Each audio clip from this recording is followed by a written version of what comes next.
ഞങ്ങളും ക്രൂശിക്കപ്പെട്ട ക്രിസ്തുവിനെ പ്രസംഗിക്കുന്നു. ദൈവത്തിന് സ്തോത്രം. നമുക്ക് വായിക്കാം സ്വാതന്ത്ര്യം. പുറപ്പാട് പുസ്തകം 5-ാം അധ്യായം 1-ാം വാക്യവും 8-ാം അധ്യായം 1-ാം വാക്യവും.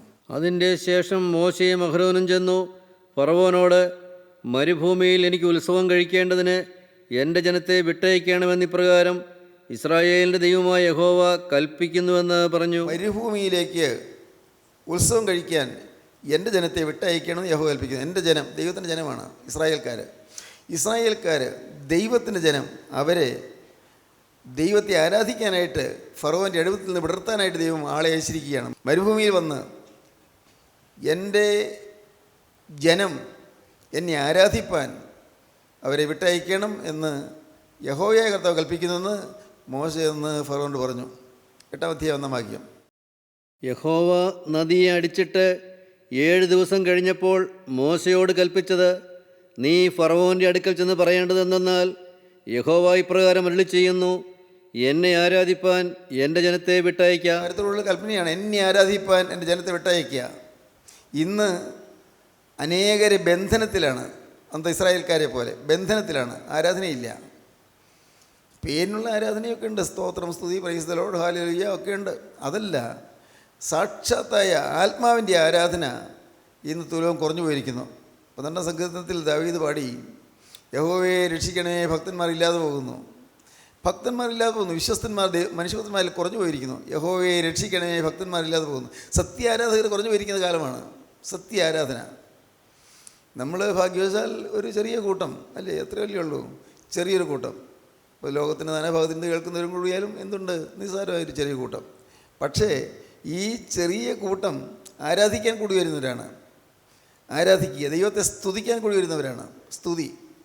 സ്തുതിയും സ്തോത്രവും പ്രഭയും പുകഴ്ചയും മാഞ്ഞുപോകാത്ത നല്ല ഉന്നതിയും സദാ നേരവും എഴുതാതെ കയറ്റുവാൻ യോഗ്യരായി തീരേണ്ടവരാണ് നാം. ഭയത്തോടുകൂടി കർത്താവിനെ സ്തോത്രം ചെയ്യുന്നത് യുക്തവും ന്യായവുമാകുന്നെന്ന് ഏറ്റു പറയുന്നവരാണ് നാം. സ്തോത്രം. ഈ കുർബാന അനുഗ്രഹങ്ങളും സമാധാനവും വലിയ സ്തോത്രവുമാകുന്നെന്ന് ഏറ്റു പറയുന്നവരാണ് നാം. ദൈവത്തിന് സ്തോത്രം. പ്രിയപ്പെട്ടവരെ, ഞാൻ വിനയപൂർവ്വം നിങ്ങളെ അറിയിക്കട്ടെ, നമുക്ക് ഇന്ന് ഈ ആരാധന മടക്കി കിട്ടണം. സത്യാരാധന മടക്കി കിട്ടണം. വിശുദ്ധിയുടെ ആരാധന നമുക്ക് മടക്കി കിട്ടണം. പിതാക്കന്മാരനുഭവിച്ച ആ മഹത്തായ സന്തോഷത്തിലേക്ക് നമുക്ക് മടങ്ങിപ്പോകണം. വിശുദ്ധിയുടെ ആരാധന, സത്യത്തിലും ആത്മാവിലുള്ളതായ ആരാധന. അന്ന് ഇസ്രായേൽ ജനം ഫറവോൻ്റെ അടിമത്തത്തിലായിരുന്നു. കഠിനമായി കഷ്ടപ്പെട്ടവർ, യാതനയേറ്റ് പെടഞ്ഞു. കഠിനമായി ജോലി ചെയ്യിക്കും, ശമ്പളമൊന്നുമില്ല, അല്പമൊരു ആഹാരം കൊടുത്താലായി, അത്രയേ ഉള്ളൂ. പാവപ്പെട്ട ഇസ്രായേൽക്കാർ വലഞ്ഞു.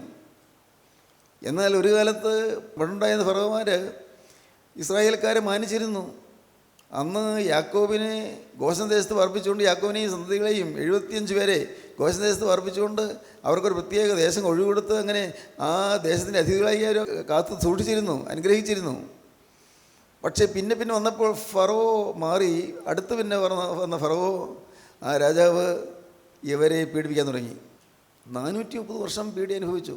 തലമുറകൾ പീഡി അനുഭവിച്ചു. ദൈവത്തിന് സ്തോത്രം. ഇന്നും അങ്ങനെയല്ലേ, പീഡി അനുഭവിക്കുന്നു. എന്താ പീഡ? പൈശാചികൻ്റെ പീഡയാണ്. നിങ്ങൾ മനസ്സിലാക്കുന്ന വെറുതെ ഒരു രാജാവ് പീഡിപ്പിച്ചതല്ല. ദുഷ്ടപിശാച് അനേകരെ പീഡിപ്പിച്ചുകൊണ്ടിരിക്കുകയാണ്. അഴുക്കിലേക്കും അശുദ്ധിയിലേക്കും വലിച്ചു കൊണ്ടുപോയി കെട്ടിയിട്ട് പീഡിപ്പിക്കുകയാണ്. നമുക്ക് തോന്നും ലോകപരമായ സന്തോഷം, സുഖം നമുക്ക് തോന്നും. പക്ഷേ വലിയ പീഡയാണ്, കഠിനമായ ഉപദ്രവമാണ്. പിശാച് അനേകരെ പീഡിപ്പിച്ചുകൊണ്ടിരിക്കുന്നു. അനേകം ശാപങ്ങൾ വേട്ടയാടുന്നു. ഞാൻ പറഞ്ഞല്ലോ, വേട്ടയാടുന്നു, ശാപങ്ങൾ വേട്ടയാടുന്നു. പീഡയാണ്, പിശാചുക്കളാണ്, ദുരാത്മാക്കൾ. അനേകം ദുരാത്മാക്കൾ ഇന്ന് മനുഷ്യരെ പീഡിപ്പിച്ചുകൊണ്ടിരിക്കുന്നു. ഉറങ്ങാൻ കിടക്കുന്നു, ഇപ്പോൾ ഉറങ്ങാൻ പേടിയാണ്. എന്തിയാ ഉറങ്ങാൻ പേടി? സാറി, അത് ഞാൻ ഉറങ്ങാൻ തുടങ്ങി അല്പം ഒന്ന് മയങ്ങുമ്പോഴേക്കും ആരും അതിനെ പിടിച്ച് മേലോട്ട് എറിയുന്നു. കിടക്കയിൽ നിന്ന് മേലോട്ട് എറിയുകയാണ്. എനിക്ക് പേടിയാണ്, ഉറങ്ങാൻ പേടിയാകുന്നു. ദൈവത്തിന് സ്തോത്രം. പ്രിയപ്പെട്ടവരെ, ചില ദുസ്വപ്നങ്ങൾ കണ്ട് ഞാൻ ഞെട്ടി ഉണരുന്നു. എനിക്ക് ഉറങ്ങാൻ പേടിയാണ്. ഇന്ന് പിശാചനേകരെ ഓരോ തരത്തിൽ ഉപദ്രവിച്ചുകൊണ്ടിരിക്കുകയാണ്. ഓരോ തരത്തിൽ സുബോധം നഷ്ടപ്പെടുത്തിക്കൊണ്ടിരിക്കുകയാണ്. സുബോധമില്ല, ഒരു ബുദ്ധി വൈകല്യം തോന്നാവുന്ന രീതിയിലുള്ളതായ അനർത്ഥങ്ങളിലേക്ക് മനുഷ്യർ വലിച്ചുകൊണ്ട് പോവുകയാണ്. അനേകം രോഗങ്ങളിൽ മനുഷ്യരെ ഉൾപ്പെടുത്തുകയാണ്. രോഗങ്ങളിൽ പിടിച്ചു കെട്ടുകയാണ്. രോഗം, വലിയ കഷ്ടതകൾ അനുഭവിക്കുന്നു. പൈസയില്ല, കടം കൂടി വരുന്നു. എന്തു ചെയ്യും? പിശാചാണ് ഇതിന് പിന്നിൽ ഉപദ്രവിക്കുന്നത്. പിശാചിന് ഇടം കൊടുക്കുന്നു, സാത്താൻ ഇടം കൊടുക്കുന്നതുകൊണ്ടാണ് ഇതൊക്കെ വന്നു കൂടുന്നത്, ഓരോന്ന്. അത് ഞാൻ പറഞ്ഞല്ലോ, പൂർവികകാലത്ത് കാരണവന്മാരുടെ കാലത്ത് വന്നു പോയ ചില പാവങ്ങൾ മൂലമാകാം, അവർ ചെയ്ത ചില കൊടും ചെയ്തികൾ മൂലമാകാം, അല്ലെങ്കിൽ നാം തന്നെ സമ്പാദിച്ച ചില പാപങ്ങളാകാം. ഏതായാലും പിശാച് ഉപദ്രവിച്ചു കൊണ്ടിരിക്കുന്നു. എല്ലാ കുടുംബങ്ങളിലെയും പിശാച് ഇങ്ങനെ തകർത്തുകൊണ്ടിരിക്കുകയല്ലേ? അല്ലേ? നിങ്ങൾ അറിയുന്നുണ്ടോ അത്? ദൈവത്തിന് സ്തോത്രം. എൻ്റെ കർത്താവെ, ഞാൻ ഭയപ്പെടുന്നു. ഓരോ കുടുംബങ്ങളെയും പിശാച് ഞെരിച്ചു കൊണ്ടിരിക്കുന്നു. സാത്താൻ്റെ സേനകൾ, ഭീകരന്മാർ ഉപദ്രവിച്ചുകൊണ്ടിരിക്കുന്നു. ഇനി ഒരു കാലത്ത് ഈ സാത്താൻ അവൻ എതിർക്രിസ്തുവായി വെളിപ്പെട്ട് വരും. എതിർക്രിസ്തു, അന്ത്യക്രിസ്തു. അന്നവൻ കഠിനമായി ഉപദ്രവിക്കും, കഠിനമായി ഞെരിക്കും പാവപ്പെട്ടവരെ. സാത്താൻ്റെ ഭീകരമായ ഉപദ്രവങ്ങളുണ്ടാകും. ഇന്നുള്ളതല്ല, പ്രകൃതിയിൽ പോലും ക്ഷോഭങ്ങളുണ്ടാകും. പ്രകൃതിക്ഷോഭങ്ങൾ, വലിയ വലിയ ഭൂമികുലുക്കങ്ങളുണ്ടാകും. നക്ഷത്രം ആകാശത്ത് നിന്ന് ഭൂമിയിലേക്ക് ഉതിർന്നു വീഴും. എന്തെല്ലാം! ഈ ഭൂമി തന്നെ ഇല്ലാതായി പോകും, എല്ലാം പോകും. പ്രിയപ്പെട്ടവരെ, ഇന്ന് പിശാച് മനുഷ്യരെ ഉപദ്രവിച്ചുകൊണ്ടിരിക്കുന്നു. നിങ്ങൾക്ക് പിശാചിൻ്റെ ഉപദ്രവമുണ്ടോ? യൗസേപ്പിനെ ആ സ്ത്രീ പാവം ചെയ്യാൻ പ്രേരിപ്പിച്ചു. അത് പിശാചിൻ്റെ ബാധയാണ്, സാത്താൻ്റെ ബാധയാണ്. എത്രയോ പേര് ഇങ്ങനെയുള്ള ബാധകൾപ്പെട്ട് നശിക്കുന്നുണ്ട്. ആർക്കും ഒന്നും അറിയാൻ വയ്യ, ചിന്തിക്കുന്നില്ല. പിശാച് ബാധയാണ് എന്നെ ഈ അഴുക്കിലേക്ക് കൊണ്ടുപോകുന്നതെന്ന് ആരും ചിന്തിക്കുന്നില്ല. മദ്യപാനത്തിലേക്കോ കഞ്ചാവിലേക്കോ മയക്കുമരുന്നിലേക്കോ കൊണ്ടുപോകുന്ന പോലെ, അതുപോലെയോ അതിലപ്പുറമാണ് വേശ്യാവൃത്തിയിലേക്ക് കൊണ്ടുപോകുന്നത്, അശുദ്ധ ജീവിതത്തിലേക്ക് കൊണ്ടുപോകുന്നത്. ഒന്ന് ഓർക്കൂ, നിങ്ങൾ ചിന്തിച്ച് നോക്കൂ. നിങ്ങളുടെ വികാരങ്ങൾ ഇന്ന് നിങ്ങളെ കീഴ്പ്പെടുത്തിയിരിക്കുകയല്ലേ? കാമവികാരം, ഹീനമായ അശുദ്ധ വികാരങ്ങൾ പലരെയും കീഴ്പ്പെടുത്തിയിരിക്കുകയല്ലേ? ചില ബന്ധങ്ങൾ വിട്ടുപോരാൻ സാധിക്കുന്നില്ല, ചില ബന്ധങ്ങൾ മാറിപ്പോകുന്നില്ല. അതെല്ലാം ബന്ധനങ്ങളായി നിൽക്കുന്നു. ബന്ധനങ്ങളായി എന്ന് പറഞ്ഞാൽ എന്താണ്? അനേകരുടെ ജീവിതത്തിലും ചില ബന്ധനങ്ങളുണ്ട്, വിട്ടുമാറാത്ത ചില ബന്ധനങ്ങൾ. വേണ്ട എന്നൊക്കെ ഉണ്ട്, പക്ഷെ പിന്നെയും ബന്ധത്തിൽ പോകുന്നു, പിന്നെയും കുടുങ്ങി പോകുന്നു. സാത്താൻ അവൻ്റെ മുഷ്ടിയിൽ നമ്മെ ഇട്ട് ഞെരിച്ചുകൊണ്ടിരിക്കുന്നു, നശിപ്പിച്ചുകൊണ്ടിരിക്കുന്നു. അവൻ നമ്മെ കെട്ടിയിട്ടിരിക്കുന്നു. ഇത് നാം മനസ്സിലാക്കണം. നമ്മുടെ കുടുംബങ്ങൾ ഇന്ന് പിശാചിൻ്റെ വലയിലാണ്. സാത്താൻ്റെ കൊടും ചെയ്തികളിൽ ഇന്ന് അനേകർ നശിച്ചുകൊണ്ടിരിക്കുകയാണ്. അവരറിയുന്നില്ല നാശത്തിലേക്കാണ് പോകുന്നതെന്ന്. ഇന്നത്തെ ഒരു മൊമെൻ്ററി പ്ലഷർ, ഒരു നൈമിഷികമായ സന്തോഷം, അതിന് മനുഷ്യർ വിലപ്പെട്ട നിധി ഉപേക്ഷിച്ച് കളയുകയാണ്. വിലപ്പെട്ട നിധി, വിലപ്പെട്ടവനായ ക്രിസ്തു ഉപേക്ഷിച്ച് കളയുന്നു. ഒരു നൈമിഷികമായ നിമിഷ നേരത്തെ സുഖത്തിന് വേണ്ടി, നിമിഷ നേരത്തെ ഉല്ലാസത്തിന് വേണ്ടി നിത്യസന്തോഷം നഷ്ടപ്പെടുത്തുകയാണ്. ആണല്ലോ, എല്ലാം പിശാചിൻ്റെ കളികളാണ്. നാം ഇതറിഞ്ഞു കഴിയുമ്പോൾ നാം നമ്മെ തന്നെ കർത്താവിലേക്ക് അങ്ങ് വിട്ടുകൊടുക്കണം. കർത്താവേ, ഒരു ദുഷ്ട പിശാച് എന്നെ വലയം ചെയ്ത് നിൽക്കുന്നുണ്ട്. എൻ്റെ ഭാവി നശിപ്പിക്കാൻ ഒരു ഭീകരനായ ദുഷ്ടൻ എൻ്റെ പിന്നാലെയുണ്ട്. അവനെ വലയിൽ കൊടുക്കാൻ വന്നിരിക്കുകയാണ്. കർത്താവേ, നീ എന്നെ രക്ഷിച്ചില്ലെങ്കിൽ എനിക്ക് സ്വന്തമായി രക്ഷപ്പെടാൻ സാധ്യമല്ല. പരീക്ഷയിലേക്ക് ഞങ്ങളെ പ്രവേശിപ്പിക്കരുതേ, ദുഷ്ടങ്ങൾ ഞങ്ങളെ വിടുവിക്കണമേ. പരീക്ഷകളെന്ന പ്രലോഭനങ്ങൾ വന്നാൽ ഞാൻ വീണുപോകും. അയ്യോ, പ്രലോഭനങ്ങളിലേക്ക് പോകാതെ നീ എന്നെ തടുത്തുകൊള്ളണമേ. പരീക്ഷയിലേക്ക് എന്നെ പ്രവേശിപ്പിക്കരുതേ, ദുഷ്ടങ്ങളിൽ നിന്ന് എന്നെ വീണ്ടെടുക്കണമേ. ദുഷ്ടങ്ങളിൽ നിന്ന്, ദുഷ്ടനായ പിശാചിൽ നിന്ന് രക്ഷിക്കണമേ. നമ്മൾ നിരന്തരമായി പ്രാർത്ഥനയായിരിക്കണം. ഇന്ന് വളരെ ശക്തിയോടെ തേജസ്സോടെ നിൽക്കുന്ന ഒരു ദൈവദാസന് പോലും ഒരു സമയം വരുമ്പോൾ ചിലപ്പോൾ വീണുപോയി വരും. കാരണം എപ്പോഴും പിശാച് ഇങ്ങനെ ലക്ഷ്യം വയ്ക്കുന്നത് ദൈവമക്കളെയാണ്. പരിശുദ്ധാത്മാവിൻ്റെ കൃപ ലഭിച്ച ദൈവമക്കളെയാണ് പിശാച് ലക്ഷ്യം വയ്ക്കുന്നത്. സമാധാനമായി കഴിയുന്ന കുടുംബങ്ങളെയാണ് പിശാച് വലവീശി പിടിക്കുന്നത്. വളരെ ഐശ്വര്യത്തിലേക്ക് പോകുന്ന ആളുകളെയാണ് പിശാച് വലവീശി പിടിക്കുന്നത്. ഈ സാത്താൻ്റെ തന്ത്രങ്ങളിൽ നാം കുടുങ്ങി പോകരുത്. ദൈവത്തിന് സ്തോത്രം. ഫറവോൻ പാവപ്പെട്ട ജനത്തെ ഞെരുക്കി. അവർ നിലവിളിച്ചു. നമുക്ക് പുറപ്പാട് പുസ്തകം 2-ാം അധ്യായത്തിൽ 21-ാം വാക്യം മുതൽ. ഏറെ നാൾ കഴിഞ്ഞിട്ട് മിസ്രയീം രാജാവ് മരിച്ചു. ഇസ്രായേൽ മക്കൾ അടിമവേല നിമിത്തം നെടുവീർപ്പിട്ട് നിലവിളിച്ചു. അടിമവേല ഹേതുവായുള്ള നിലവിളി ദൈവസന്നിധിയിലെത്തി. ദൈവം കേട്ടു. പാവപ്പെട്ട ജനം, അവർ ഒരു കാലം സുഖമായിട്ട് ജീവിച്ചവരാണ്. എന്നാൽ ഇന്ന് മിസ്രയീമിലെ ഈ പുതിയ ഫറവോ രാജാവ് വന്നപ്പോൾ അവരെ ഞെരുക്കുന്നവർ നശിപ്പിക്കുന്നു. അതുകൊണ്ട് അവർ നിലവിളിച്ചു. നിലവിളി ദൈവസന്നിധിയിലെത്തി. ദൈവം അവരുടെ നിലവിളി കേട്ടു. ദൈവം ദൈവം അബ്രഹാമിനോടും ഇസ്ഹാക്കിനോടും യാക്കോബിനോടും തനിക്കുള്ള നിയമവും ഓർത്തു. ദൈവത്തിന് സ്തോത്രം. സ്നേഹവാനായ ദൈവം ഓർക്കുക, പിതാക്കന്മാരോട് ചെയ്ത നിയമം ഓർക്കുന്നു. സ്തോത്രം. പ്രിയപ്പെട്ടവർ, നമ്മുടെ യോഗ്യത കൊണ്ടൊന്നുമല്ല. നമ്മുടെ പൂർവ്വപിതാക്കന്മാരായ വിശുദ്ധന്മാരായ പിതാക്കന്മാർ അവർ സമ്പാദിച്ച ചില സ്വത്ത് നാം ഇന്ന് അനുഭവിക്കുകയാണ്. പൂർവികരായ വിശുദ്ധപിതാക്കന്മാർ അവർ സമ്പാദിച്ച സ്വത്ത് ആത്മാവിൻ്റെ സമ്പത്താണ്. അവർ സമ്പാദിച്ച സ്വത്ത് സ്നേഹമാണ്, പരിശുദ്ധ സ്നേഹം. അവർ സമ്പാദിച്ച സ്വത്ത് വിശുദ്ധിയാണ്, വിശുദ്ധി. അവർ സമ്പാദിച്ച സ്വത്ത് വിശ്വാസമാണ്. ഇങ്ങനെയുള്ള സമ്പത്താണ് പൂർവികരായ വിശുദ്ധപിതാക്കന്മാർ നമുക്ക് നേടിത്തന്നത്.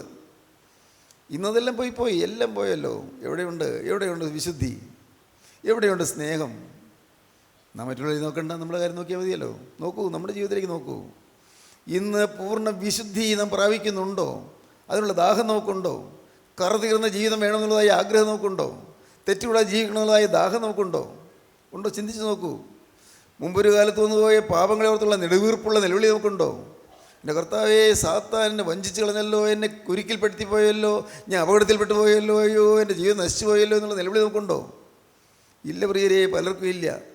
ആ നന്ദിയില്ല. ദൈവം എന്നെ വിടുവിച്ചു എന്നുള്ള നന്ദിയില്ല. ദൈവം എന്നെ സ്നേഹിച്ചു, എൻ്റെ ബന്ധനങ്ങൾ അഴിച്ചു എന്നുള്ളതായ നന്ദിയില്ല. ഇസ്രായേൽ മക്കൾ നെടുവീർപ്പിട്ട് നിലവിളിച്ചു. ദൈവം അവരുടെ പ്രാർത്ഥന നിലവിളി കേട്ടു. സ്തോത്രം. ദൈവം മോശയെ അയച്ചു. മോശ എന്ന് ഫറവോ രാജാവിൻ്റെ അടുക്കൽ ചെന്നു. എന്നെ ആരാധിപ്പാൻ എൻ്റെ ജനത്തെ വിട്ടയക്കുക. ദൈവത്തിന് സ്തോത്രം. എന്നെ ആരാധിപ്പാൻ എൻ്റെ ജനത്തെ വിട്ടയക്കുക. ഫറവോ രാജാവ് ശ്രദ്ധിച്ച് കേട്ടില്ല. ഉടനെ ഫറവോ രാജാവിന് കൂടെ മന്ത്രവാദികളുണ്ട്. മോശ വടി നിലത്തിട്ടപ്പോൾ ആ വടി സർപ്പമായി തീർന്നു. പിന്നെ വീണ്ടും വലിച്ചെടുത്തപ്പോൾ വീണ്ടും വടിയായി തീർന്നു. മന്ത്രവാദികൾ പറഞ്ഞു, ഇതൊക്കെ ഞങ്ങൾക്ക് ചെയ്യാൻ സാധിക്കും.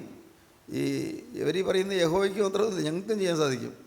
അവർ വടി നിലത്തിട്ടു, പാമ്പായി തീർന്നു. അവർ വടി പിടിച്ചു, വീണ്ടും വടിയായി തീർന്നു. അവരെന്നാ കുഴപ്പം? ദൈവവേല പോലെയുള്ളതായ പാരലൽ വേലകൾ നടക്കുന്നുണ്ട്. പാരലൽ വേല, സമാന്തര വേലകൾ നടക്കും. ദൈവത്തിന് സ്തോത്രം. രോഗശാന്തി കാണിക്കും, അത്ഭുതങ്ങൾ കാണിക്കും, അടയാളങ്ങൾ കാണിക്കും.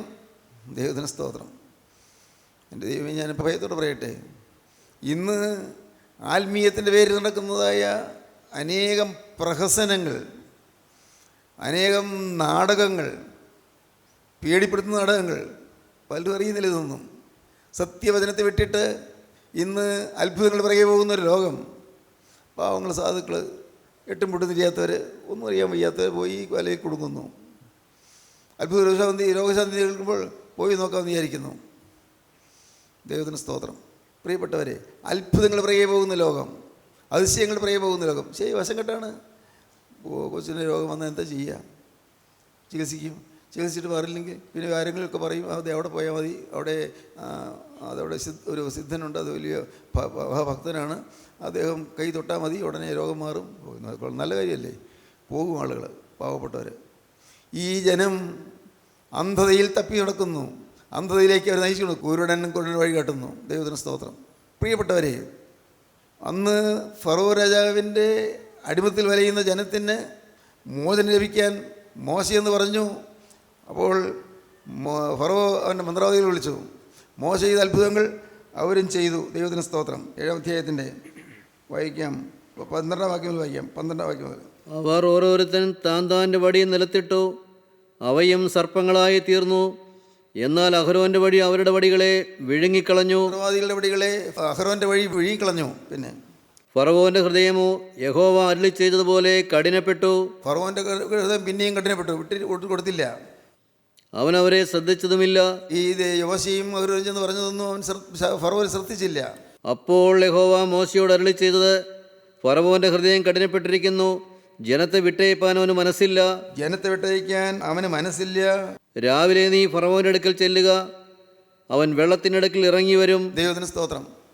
ഈ ഓരോരോ അത്ഭുതങ്ങൾ കാണിക്കുകയാണ്, മന്ത്രവാദികളും കാണിക്കുന്നു.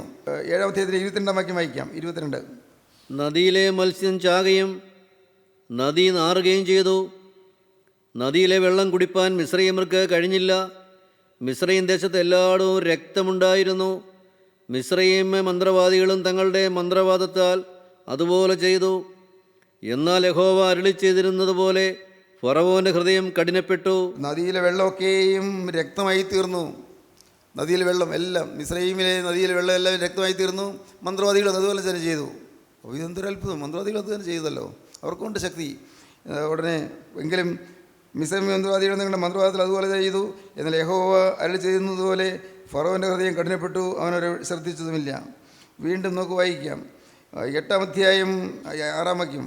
അങ്ങനെ അഹരോൻ മിസ്രൈമിലെ വെള്ളങ്ങളിന്മേൽ കൈനീട്ടി തവള കയറി മിസ്രൈം ദേശത്തെ മൂടി. വെള്ളത്തിന്മേൽ കൈ നീട്ടിയപ്പോൾ ഈ വെള്ളത്തിൽ നിന്ന് ധാരാളം തവളകൾ ഇങ്ങനെ കയറി വന്നു. മിസ്രൈം ദേശത്ത് മൂടിയതുപോലെ എല്ലായിടത്തും തവളകൾ. ഉറങ്ങാൻ കിടക്കുമ്പോൾ അവിടെ കിടക്കയിൽ തവള, ഭക്ഷണം കഴിക്കാൻ ചെല്ലുമ്പോൾ അവിടെ തവള, ഊണ് കഴിക്കാനിരിക്കുമ്പോൾ ഊണ് കഴിക്കുന്ന പാത്രത്തിലേക്ക് തവള, എല്ലായിടത്തും തവള ഇങ്ങനെ പെരുകി.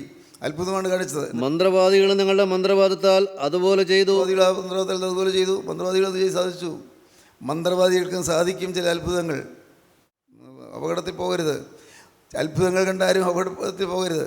മന്ത്രവാദികൾ അതുപോലെ തന്നെ ചെയ്തു. പിന്നെ മിസ്രൈം ദേശത്ത് തവള കയറുമാറാക്കി. മിസ്രൈം ദേശത്ത് തവള കയറുമാറാക്കി. ദൈവത്തിന് സ്തോത്രം. അടുത്ത് 8-ാം അധ്യായത്തിലേക്ക് വരാം. 8-ാം അധ്യായം 8-ാം അധ്യായത്തിൻ്റെ 12-ാം വാക്യം. അങ്ങനെ മോശയും അഹരോനും ഫറവോൻ്റെ അടുക്കൽ നിന്നിറങ്ങി ഫറവോൻ്റെ മേൽ വരുത്തിയ തവള നിമിത്തം മോശ യഹോവയോട് പ്രാർത്ഥിച്ചു. മോശയുടെ പ്രാർത്ഥന പ്രകാരം യഹോവ ചെയ്തു. ഗൃഹങ്ങളിലും മുറ്റങ്ങളിലും പറമ്പുകളിലുമുള്ള തവള ചത്തുപോയി. അവർ അതിനെ കൂമ്പാരമായി കൂട്ടി ദേശം നാറുകയും ചെയ്തു.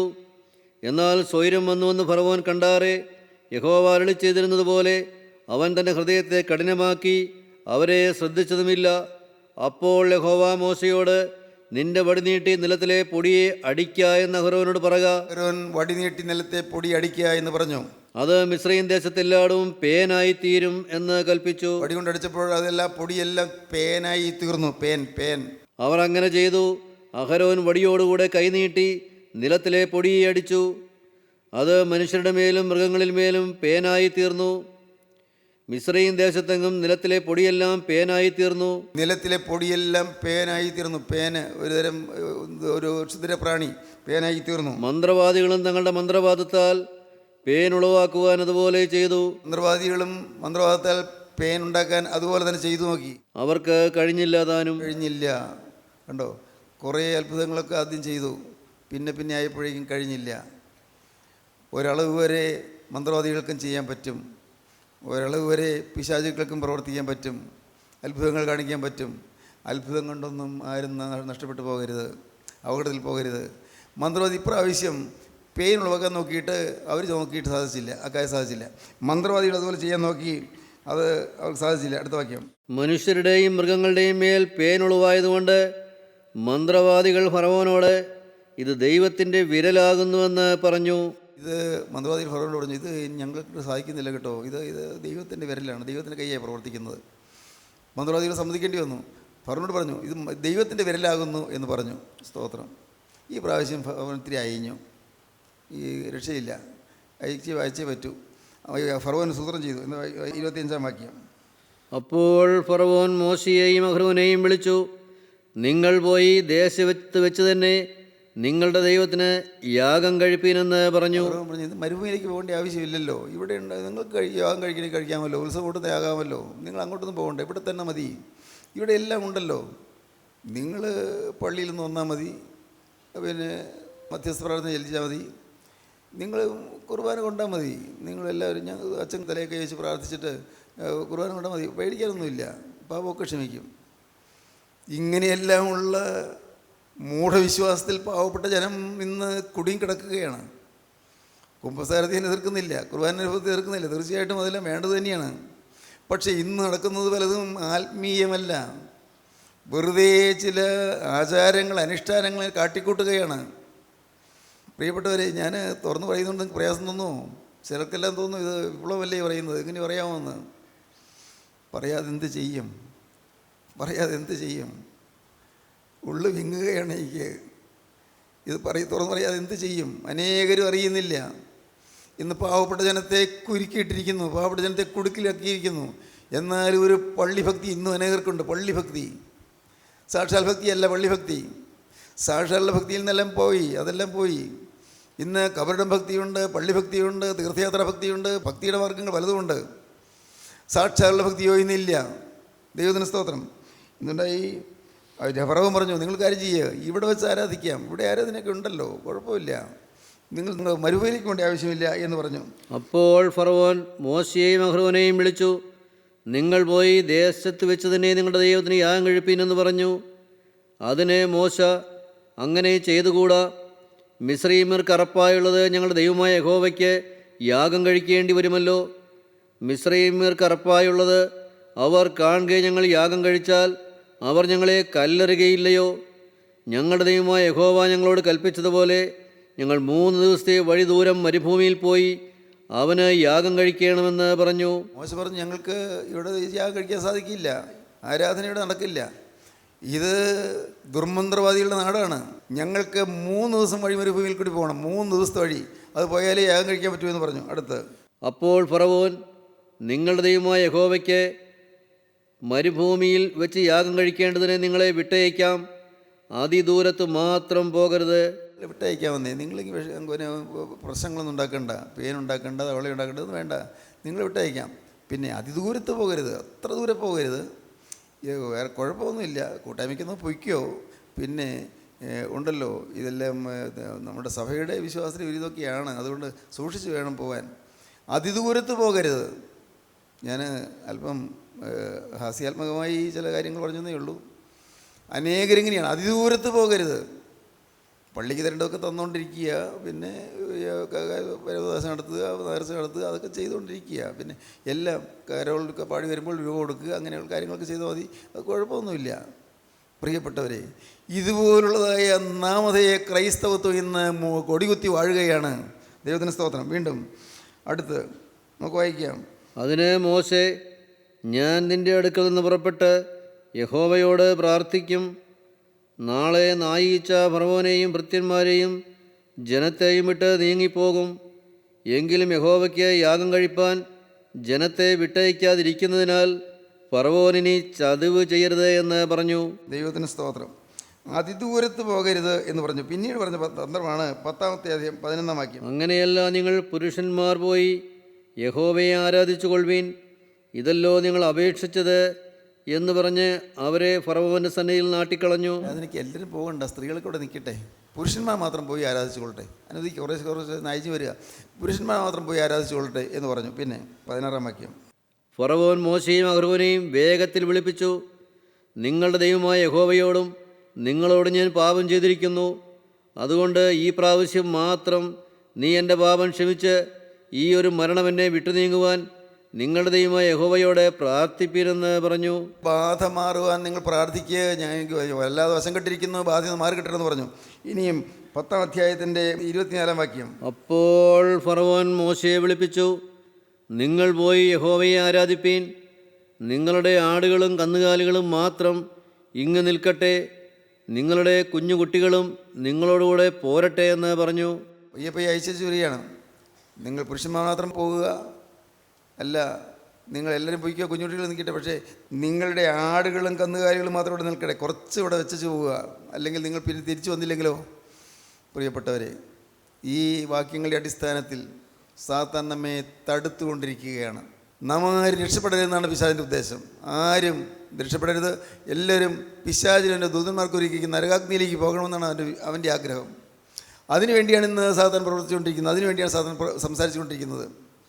ഓർക്കുക, ദൈവത്തിന് സ്തോത്രം. എൻ്റെ കരുണയുള്ള കർത്താവിൻ്റെ കൃപയാൽ ഇന്ന് ഭാഗ്യവശാൽ നാം ദൈവസന്നിധിയിൽ വന്നുകൂടിയിരിക്കുന്നു. നിങ്ങൾക്ക് ആരാധിക്കാൻ താല്പര്യമുണ്ടോ? വാസ്തവമായി ആരാധിക്കാൻ താല്പര്യമുണ്ടോ? എങ്കിൽ പ്രിയപ്പെട്ടവരെ, ഞാൻ പറഞ്ഞു തരാം.